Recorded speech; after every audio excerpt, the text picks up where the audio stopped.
T Bhanu Prasad Rao, इनकी तरफ ही मैं रुख कर लेता हूं।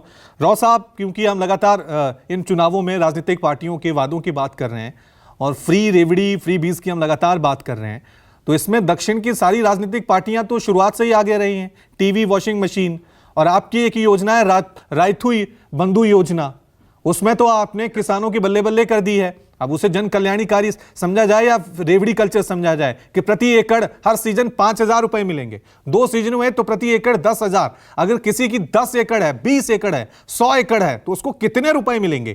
क्या ये फ्री रेवड़ी नहीं है? ये रेवड़ी कल्चर नहीं है?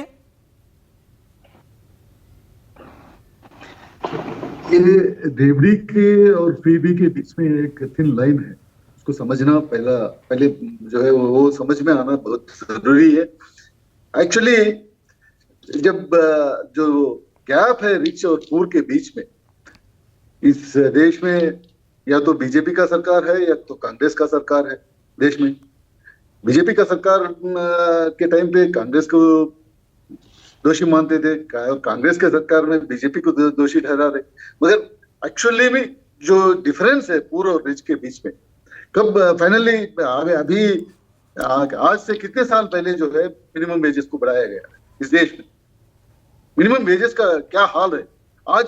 अभी प्रभाकर जी जो सुप्रीम कोर्ट से बात कर रहे थे, एक एडवोकेट जो सुप्रीम कोर्ट में एक पेशी के लिए अटेंड होने के लिए 3 करोड़ 4 करोड़ रुपए लेते, और एक आम आदमी जो जो जो कार्मिक है, जो जो जो रोजी का काम करते हैं, उनको जो है 8 घंटे काम करने के बाद भी 400 रुपए मिलते हैं।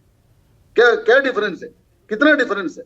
क्या इस यूएस में या किसी और देश में जो जो अगर राज्य है उन देशों में इतना ही फर्क है? जो नॉलेज बेस्ड है और जो जो जो काम करने वाला है उनका जो पगार है उसमें उतना ही डिफरेंस है। जब वो लोग जीना मुश्किल हो रहे, जिन लोगों का जीना मुश्किल हो रहे, जीने के लिए लड़ रहे, उन लोगों के लिए ये जो है गवर्नमेंट अगर कोई सहारा दिए, कोई हाथ थाम के उनको चलना सिखाए, तो उसके ऊपर जो है रबड़ी या ऐसा बोलना ये सही नहीं है। ये हमारा विचार है।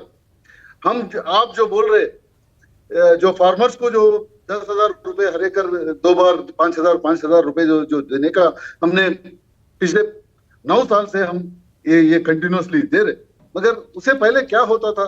जब फसल डालने का जो समय आता था, तो वही फार्मर जो छोटा फार्मर था, 1 एकड़ का, 2 एकड़ का, कुछ 20 गुंठे का, जो भी छोटा फार्मर था, उसी गांव का या आजू बाजू का जो टाउन है, वहां से जाके कोई सेठ के पास जाके 3 रुपए का इंटरेस्ट, 3% इंटरेस्ट, 4% इंटरेस्ट पे अपना इन्वेस्टमेंट लेके आता था, और जब फसल आता था उसमें से आधा से ज्यादा फसल जो है वो इंटरेस्ट के लिए चले जाता था। मगर आज क्या हुआ? एक भरोसा मिल गया।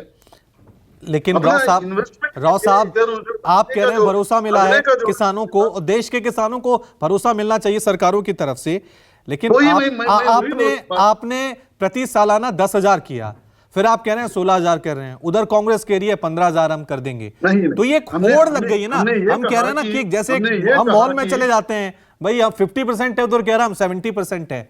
मतलब सही नीति नहीं बन पा रही है, एक कंपटीशन लग गया है कि कौन ज्यादा फ्री देगा। नहीं, हमारा इसमें जो है बहुत सही नीति बना रहे। हम राष्ट्र के हर एक आदमी का जो है आई टेस्ट करवा के उनका लेंसेस हम लोग दिए से है, जिसका जरूरत पड़े उनको ऑपरेशन भी कराए सो है। उसमें बच्चे भी है और बूढ़े भी है। जिन्हें जो बच्चे स्कूल में पढ़ते थे उनको दिखाई नहीं देते थे, उसकी वजह से वो पीछे पड़ गए थे।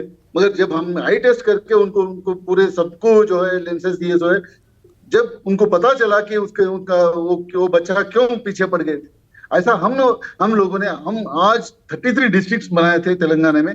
33 डिस्ट्रिक्ट्स में हम मेडिकल कॉलेज खोल रहे, हर एक डिस्ट्रिक्ट में एक मेडिकल कॉलेज हम लोग स्टार्ट किया। ठीक है, मैं जवाब लेता हूं। हम 1,000 जवाब लेता हूं। स्कूल्स बनाए, 1,000 रेसिडेंशियल स्कूल्स बनाए, हर एक स्टूडेंट पर जो है 1 लाख। हालांकि कांग्रेस तो ये दावा कर रही है कि जो सड़कें बनी है वो हमारे राज्य में बनी है। मेरा आपसे एक ही गुजारिश है, आप एक बात पर सोचना जरूरी है। अब तेलंगाना में जो इलेक्शंस चल रहे हैं, यहाँ पे पिछले 1 महीने में, 1 महीने से भी कम है, मगर 1 महीने से 20 दिन में 700 करोड़ रुपए पकड़ा गया है। कहाँ से आया ये 700 करोड़? ठीक है, मैं दानिश